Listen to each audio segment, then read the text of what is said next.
অমাবস্যার কটালের জেরে কপিলমুনি মন্দির সংলগ্ন ঢালাই রাস্তা ভেঙে পড়ল। ইতিমধ্যে ভগ্ন এলাকায় ব্যারিকেড করে দিয়েছে প্রশাসন। ভাঙন কবলিত সমুদ্র পাড় থেকে অস্থায়ী দোকানগুলিকে ইতিমধ্যে সরিয়ে ফেলা হয়েছে প্রশাসনের তরফ থেকে। আতঙ্কিত ব্যবসায়ী থেকে স্থানীয় বাসিন্দাদের অভিযোগ, গঙ্গাসাগর মেলার সময় কয়েক কোটি টাকা খরচ করে অস্থায়ী বাঁধ নির্মাণ করা হয়েছিল। পুনরায় নদীগর্ভে তলিয়ে যায় সেই অস্থায়ী বাঁধ সহ কংক্রিটের রাস্তা। স্থায়ী নদীবাঁধ না হলে বিগত দিনে কপিলমুনির মন্দিরকে রক্ষা করা যাবে না। কপিলমুনির মন্দির রক্ষা করতে হলে অবিলম্বে স্থায়ী কংক্রিটের বাঁধ নির্মাণের দাবি এলাকাবাসীর। হ্যাঁ, দেখলাম তো এই অমাবস্যা কটালে কংক্রিট রাস্তা ভেঙে গেল। যদি এরকম চলতে থাকে আগামী দিনে তো মন্দিরটাও তলিয়ে যেতে পারে। এরকম সমস্যায় তো পড়বে।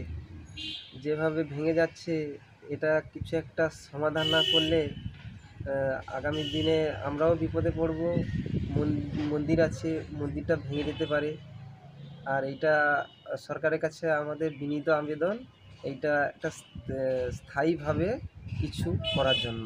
প্রত্যেকবারে হ্যাঁ আমরা দেখি সাগর মেলার সময় ওইটা ঠিক মতন ঠিকঠাক করে, তারপরে সাগর মেলা চলে গেলে সেই একই অবস্থা। এরকম চলতে থাকলে মন্দিরটা তো থাকবে না, আর আমরা স্থায়ী বাসিন্দা সাগরদ্বীপবাসী সাগরটাও তো টোটাল তলিয়ে যেতে পারে।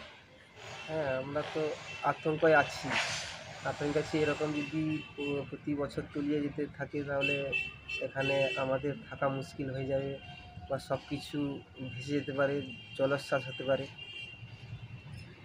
কি নাম আপনার? দিব্যেন্দু খাটুয়া।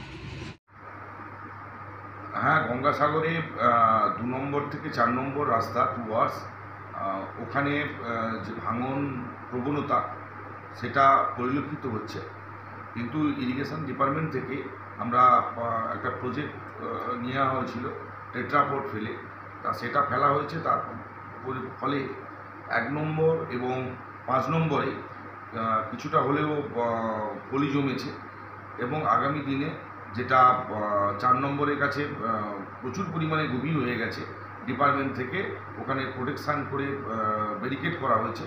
আগামী দিনে বিভিন্ন প্রজেক্ট নেওয়া হচ্ছে। আমরা টেট্রাপটটা তেমনভাবে সফল হয়নি, কিছুটা হয়েছে, এবং পরবর্তীকালে ইঞ্জিনিয়ার দেখছে আবার কিভাবে অন্য কোনো প্রজেক্ট নিয়ে এই বালির যে ক্ষয় হয়ে যাচ্ছে বিস্তীর্ণ বালুকাঠো সেটা কিভাবে সুরক্ষিত করা যায়। তার কারণ এখানে আর 5টা জায়গার সঙ্গে এটা মিলালে হবে না।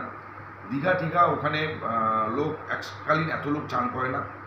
আমার গঙ্গাসাগর মেলার পূর্ণ লগ্নে যখন প্রায় 20-25 লক্ষ তীর্থযাত্রী একই সঙ্গে চান করে, তাই ওইখানে স্থানের জায়গাটা সুরক্ষিত রাখতে হবে। আর 5টা নদী ভাঙনের মতো এটা ধরলে হবে না। তাই ইঞ্জিনিয়াররা বিভিন্নভাবে দেখছে কীভাবে এটাকে রোধ করা যায়, একটা স্থায়ী সমাধানের ব্যবস্থা হবে।